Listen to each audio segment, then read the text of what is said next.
So, hey guys, this is a very special episode with Vegas Starfish.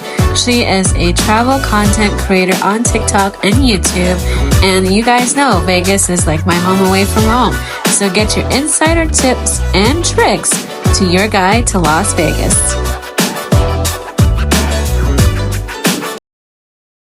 For you, now this is my stuff from the last time I was there, and I started doing food content like roughly about a year ago, just during the pandemic when we started coming down, because we are doing the same thing. Like we're starting to stay in the higher level hotels because of the whole separation thing. Like Bellagio has a great room, and same for Venetian. Love going to Venetian. That's my hotel. Yeah, it's a really good one. The only thing I don't like about Venetian, I feel like Venetian's like this close to being a top tier luxury resort, but they ruin it by having all of the skincare mafia and the body snatchers, the timeshare salespeople. So you True. like walk through the Grand Canal shops and you're gonna get accosted by people who are trying to hustle you. And Yeah. I feel like to be like a true luxury resort, they need to kick them out. True. And every time we walk by, I can't remember, it's downstairs where you go through like the Italian eateries that are around in the shops there. There's Yeah. always that body place that has, here's a coupon. Do you want to stop in? I'm not Right. And have a mission. I know those places pay a lot of rent. Like I want to say that the timeshare places pay like $25,000 a month for their space. So like it's really good for the properties to have them.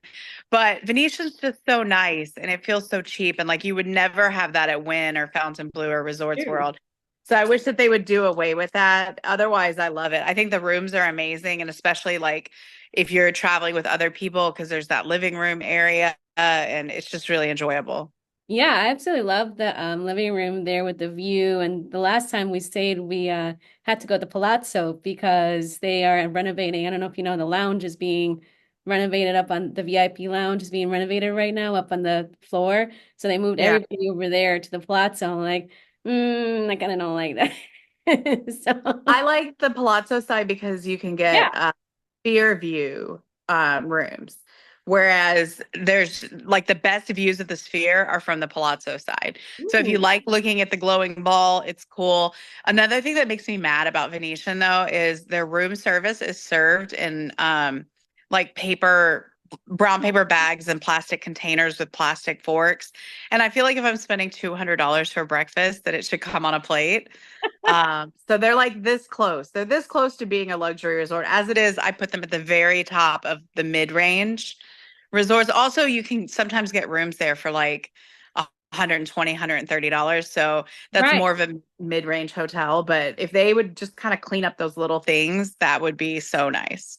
So Venetian, hopefully, if you're listening, please try do away with some of those things. Because even the entrance, when you walk in and the people are there at the lobby, you're kind of like, I don't feel kind of welcome. I just want to walk in and maybe go downstairs to the lounge down there, the casino. I'm not really there to be like hounded to say, come to this event, come to Tao nightclub. I'm sure everybody knows Tao nightclub is there. Right, for sure. And Venetian's mad at me because they invited me to, well, I don't know if they're mad at me, but they invited me to a show that they had last year called Belle de Nuit. Hmm. And it was very like gender bending, which I'm totally down for. Like, I don't care. I like looking at beautiful people. I don't care what they are. Right. But it was not a good show.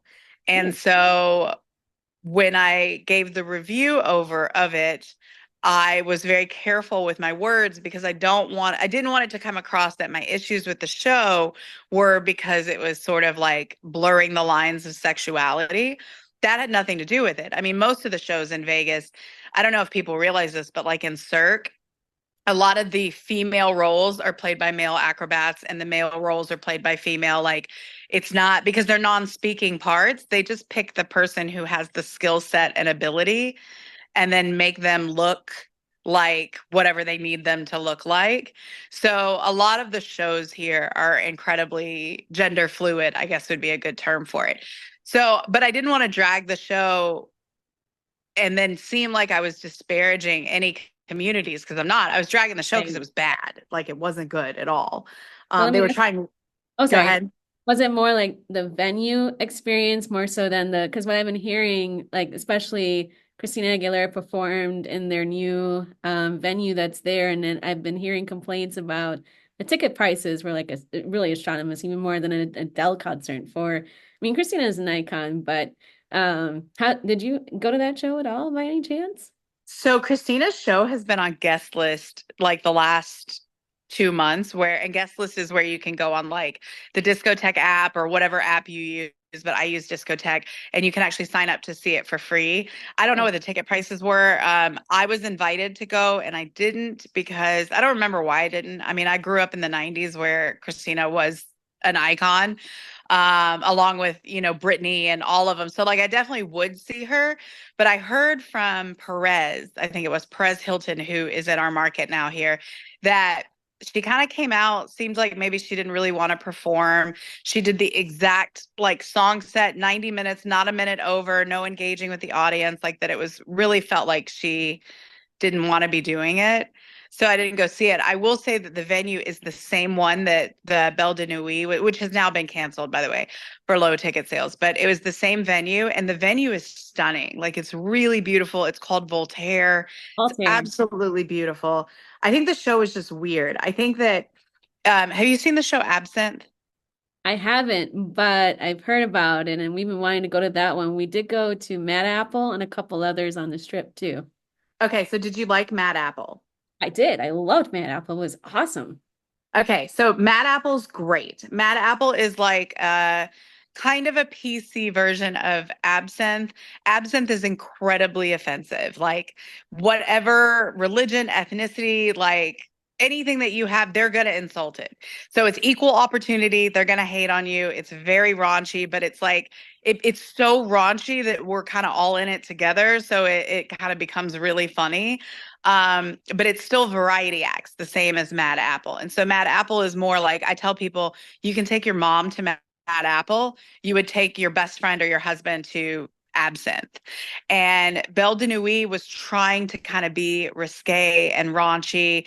And they had things like different kinks, like furries and stuff in the show. And I feel like it was just too far left field, because like I don't think furries are mainstream enough for like your average Vegas audience to get it. They're just like, why are these guys dressed up like dogs and sniffing each other? It was just weird. But it's closed. And so obviously, I wasn't the only one that thought that. Absinthe is amazing though. They just opened up Disco Show at the Link, which is Mm. by the same group that owns Absinthe. And I haven't gone yet because it's a 90-minute disco show and there's no seating. You dance through the whole show. And I just don't know if I have that kind of energy. So, I mean, maybe eventually, but like that seems like a lot. I feel like if I'm going to pay $200 to see a show, I need a chair. That sounds like fun though. I thought that's something I'd be down to do because we got a chance to meet the cast from Mad Apple and they were really, really great people at the end. And like they came out, they did the meet and greet. And for a Tuesday night, especially in Vegas, where are you gonna find like a show? Because most concerts are weekends, I think, right? From like Thursday, the weekend crowd are coming in. So my husband and I found a little tip that if you go during the weekday in Vegas, it's a little cheaper with the hotel. Yeah, it is. And so Mad Apple's a residency show, meaning it runs all the time at that resort and it's an anchor to get people to go to New York, New York. So the residency shows often are available during the weeknights and going during the week is a little bit less expensive or seeing a matinee show. So like Absinthe tickets can be over $200 a seat on a Saturday night at 9 o'clock. But if you go Tuesday at like 4 or 7 p.m., you can get it for half that. Pretty cheap. I think that's how our service over at Venetian recommended going to Jimmy Kimmel because he had a special, and that's how we met Steve Byrne, who was there that night doing a comedy session. I love comedy, so it's sometimes if I can't get a concert because I come down for the concerts, but I also come down for the spas and the relaxation and well. For those who don't know you, can you give a little spiel about how you got started in the industry and just tell us a little bit about what you do and we can go from there. Sure. So I'm Jen. I create under the name Vegas Starfish. I worked in the gaming industry for 15 years and am raising my family in Las Vegas. And then COVID happened, and it had never really occurred to me until COVID happened that I didn't own my paycheck. I had built this like awesome career where I was living very comfortably, and then it went away. It was just taken from me. The check stopped coming. And even though I was working for Win at the time, and they took very good care of us, and they paid us for a lot longer than any other company did in Vegas, um, there were a lot of thoughts like, what if the industry doesn't come back? What if tourism doesn't come back? What if the world doesn't come back in the way that we knew it? And so I had gone to college for journalism only to graduate knowing that, or learning that journalists don't make any money. And I have expensive taste. So I supplemented by dealing poker and kind of climbed up through to mid-level gaming management that way. But during COVID, I was looking for ways that I could be autonomous and in control of my own earnings and kind of use some of my education. So I started making videos about, if Vegas reopens, here's all the really cool stuff we have. And I specifically set out to create Vegas content without talking about gambling. I think gambling's great. If you want to do it and you have the budget for it, that's fine. It's not my job to police other people's vices, but I think people know that we have gambling. I think that's kind of been the thing for so long. And I want to represent, the spas, the restaurants, the shows, the outdoor things, all of the things that people maybe are not the first thought that they have when they think about Las Vegas. So I started making content, and I got really lucky because I had a super captive audience because everyone was off work. So I did well in the early days, and then I was able to kind of maintain that momentum by not sleeping ever. So that's where we are now. And 4 years later, I do this full time. I have about 4 million followers on 5 platforms. And in the beginning, I thought I knew about Vegas, and now it's wild. It's crazy how much I didn't know. There's so much to this city that you could come here and spend years and never see and do it all. Absolutely. Vegas is my second home away from home. I love to come every year. I always feel like there's something new to kind of experience. And I think you did a review of Super Freako when it first opened. That's my husband found out about it. And then I found out about it on Google and we're like, okay, Super Freako sounds really awesome. What was your initial take on going there and experiencing kind of the atmosphere and yeah, I'd love to get your take on that. Yeah, so I had a unique perspective with Super Freako in that their social media manager at the time was one. Now he's moved on to another position in the city, but he was one of my closer friends at that particular time. And I didn't think Super Freako was going to do very well because in the beginning it was kind of a train wreck. Like the food was a mess, the entertainment was all over the place, and it was really weird. And then they leaned into that weirdness, the way that Spiegel World is so good at.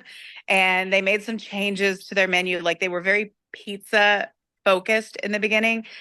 Super Freako actually is a reference to like the cheese build up on like a deep dish pizza. That's what that means. It's a crust type. I'm not 100% sure where it has something to do with that.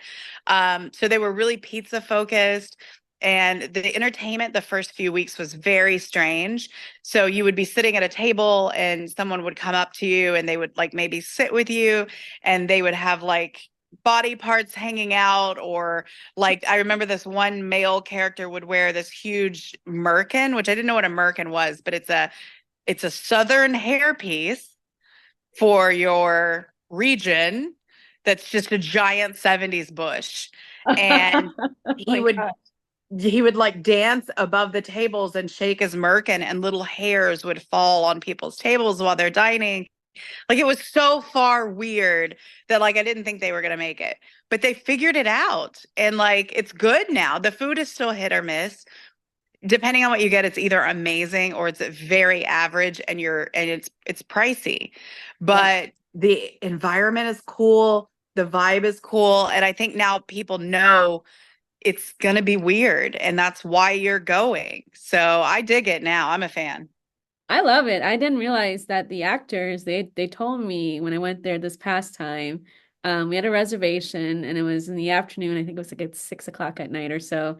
And I love the purple doors. I didn't know that the actors were actually unionized. Now, I don't know if I'm supposed to really say that, but that's what they told me. They hand select all the actors that come there, so they're not just randoms that don't know how to perform or anything. And I find that incredibly awesome. We had one that came up and did like a play on relationships or something, and she asked me, um, what would you do on a first date or something like that. I'm like, I kind of don't remember what I would do on a first date, but Right. like it's supposed to be comical. You weren't supposed to take it seriously, but I love the entertainment there. I think that's something new to Cosmopolitan, and I think a lot of people should go check it out if they're in the area, if there's something you're looking for. You coming in for some fun eats, and I think Cosmopolitan is probably one of my other favorite hotels. I haven't stayed there yet, but I just think it's so quirky when you go in there. Cosmo's really cool. Whenever I have people come in from out of town, if I'm responsible for taking care of their stay, like it's family or whatever, I will put them at Cosmo in a balcony room for their first like impression of Vegas because it's so magical. It's not inexpensive, but there's really nothing else quite like it. I actually had an old friend coming into town next weekend and I got him a really nice like wraparound suite. And I was very disappointed that I wasn't going to get to see this awesome room because we're not like that kind of friend. And he canceled on me this morning. And I was like, damn, I guess I'm going to have to stay in that really amazing room because I'm not going to cancel it. It's a really hard room to get. So I'm excited about like staying in it and making a video about it. It is a really cool hotel. It's a little challenging now that MGM is running them because Oh, these big corporations take a lot of the personality out of the individual resorts and they kind of apply a one size fits all approach. And that can be tough. But I'm hoping that are able to keep like some of the weirdness that is Cosmopolitan. keep Cosmopolitan weird, please. Right. Yes. So tell me a little bit about you did a collaboration with the Esther's Kitchen in the Arts District, where with Chef James, and tell me a little about some of the pastas that you sampled and what was one of your favorites? So I love Esther's. I think it is the best restaurant in Vegas that I think the locals all know that. I don't know about the tourist. I didn't collaborate with them in the sense of how like most people think of collaborations, meaning we didn't set anything up, they didn't pay me or anything like that. But like James is a local institution and he follows my content. I follow his success. He works with lip smacking foodie tours, which a lot of people are like, why are you always talking about lip smacking? Like you must be working for them. When I was a baby creator, I met the owner of Lip Smacking. We're close to each other's age. We're both entrepreneurs. And he was like, look, if you'll make some content for me sometimes, like I will introduce you to all the restaurants that I'm partnered with, introduce you to the chefs and the owners. And so when I was getting no invitations back when I had like 300,000 followers across all platforms, and Donald, the owner of Lip Smacking, would take me into Javier's at Aria and say, hey, this girl's really talented. Can she film your salsa making process or whatever? And so a lot of the success that I have now is because of the connections I made and uh, fostered. And so he knows James, and he has a tour that goes through Esther's Kitchen on Wednesday nights in the Arts District. So one night I was down there with him and he was like, come in and meet James. And so I met him. He was awesome. He's incredibly like in your face and foul mouthed and like very confident. And just there's something very appealing and charming about someone who's so profoundly talented and aware of it and doesn't apologize for it. But he's not at all egotistical, if that makes sense. Like he's just an enjoyable person. So I got to go out in their kitchen. I think I was the only content creator at that time that they had let film in the kitchen because their old kitchen used to be like a shoebox. It was tiny. They have Wow. since expanded, but they let me film, and I like everything I've had there. But the most important takeaway is that it's all made fresh. So like every single thing that they make, their sourdough bread, all of their pastas, all of their sauces are, I don't know what's beeping in my house. All of their sauces, everything's made from scratch every single day. So it's like the real deal. He also owns Al Solito Posto, Al Solito Posto. I'm probably saying that wrong. It's in Boca Park out here in Summerlin. I don't love it as much. It's great, but Esther's is like OG, Top notch. authentic. Yeah, it's so good. That's awesome. How do you see talking about connections and building relationship?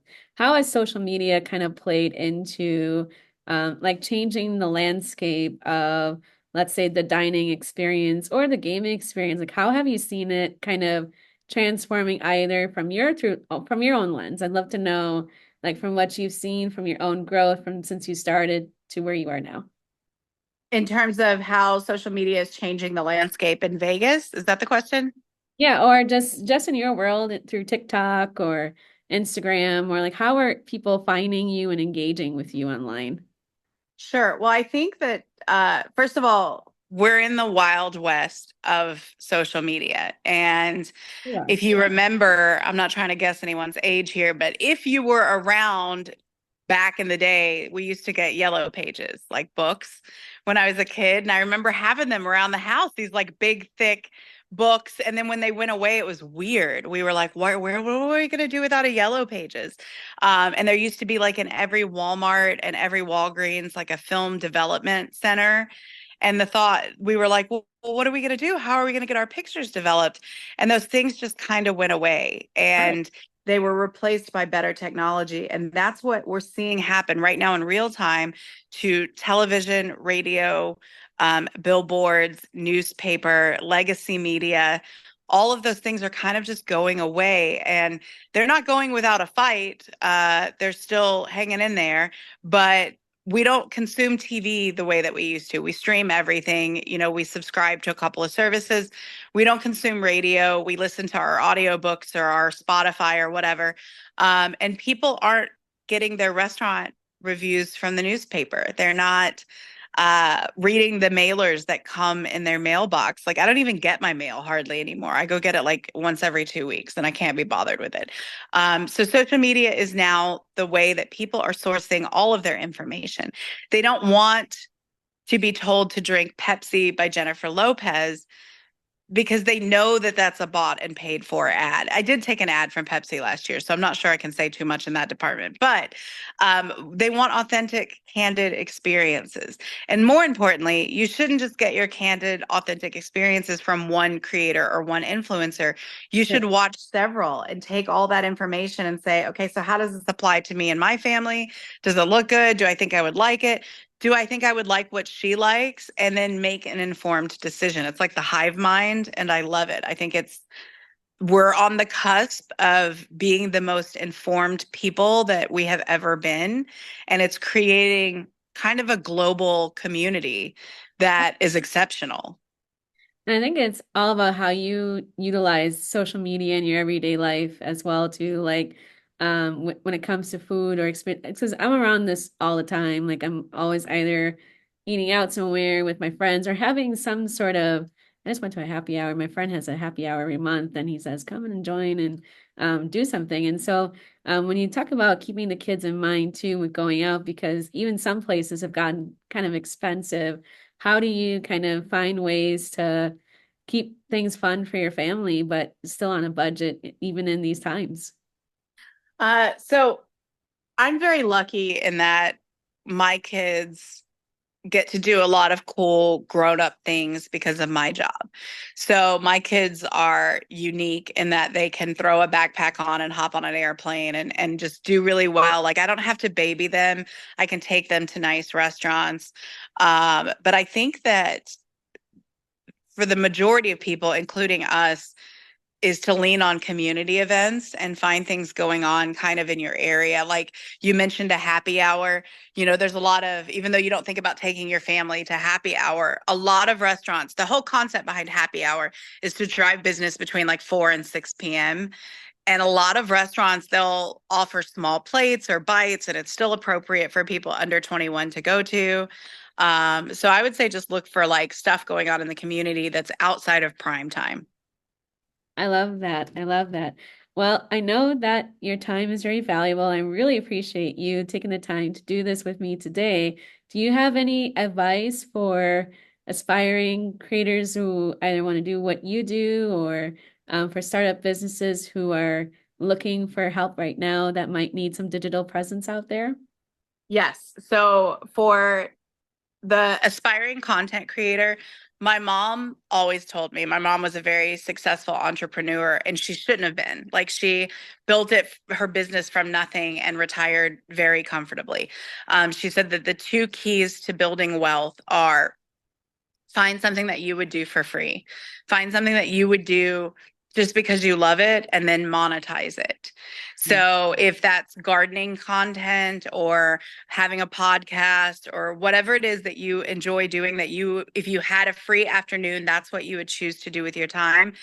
Figure out how you can make money doing that. And so when I was making my list of things that I enjoy doing, I realized that I like staying in nice hotels and eating nice food and traveling.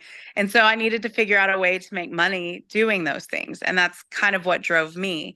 As a content creator, the most important thing you can do is post every single day. It doesn't have to always be amazing, it doesn't have to always be a viral video, but you have to work every day because it's a pipeline. And if you skip a day back here, you're going to feel it on down the road. And if you skip several days, it builds up and it becomes bad. And then in terms of businesses who are looking for a digital spotlight, work with your local content creators. Some of them do charge money as they should because it's a business and they have to make a living too. But your micro and your mini influencers, they're usually in need of content. They're happy to come in and give you user generated content in exchange for being able to film in your facility. Partner with a social media manager. I don't offer that service because it drives me crazy to like make my own content, much less for other places. But there's a bunch of creators here in Vegas that you can hire them for however much money you guys agree upon, and they will run your Instagram for you. They'll post for you. Just like a content creator needs to post every day as a business, you have to post every day too. If you're not on social media and you don't have a strong presence there, you will be obsolete in 10 years. Absolutely. We've seen how things are changing drastically just in like any instance, any given week, any given time of the day. Algorithms are always changing. So I really appreciate you for your time today, Jen, and thank you for joining me on my podcast, which is Spice Up Your Startups. If you felt inspired today by our stories or questions, please go ahead and hit the subscribe below. And you can follow Vegas Starfish on all social media platforms, TikTok, Instagram, YouTube is where I found you. And I hope you continue making more content. And I would love to have you back in another episode. Thank you so Sure, much. anytime. I'd be happy to.